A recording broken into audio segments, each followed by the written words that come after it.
My sniper throttle body was making a squealing noise when I would accelerate. Kind of sounds like a belt squeal. And to fix the problem, I just had to buy a thin metal gasket to put on there.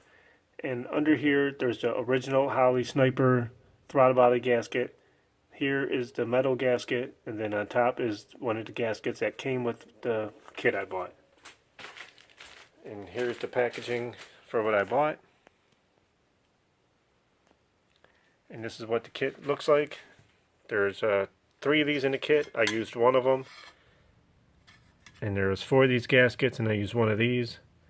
Took the car for a test ride, and the squealing noise went away.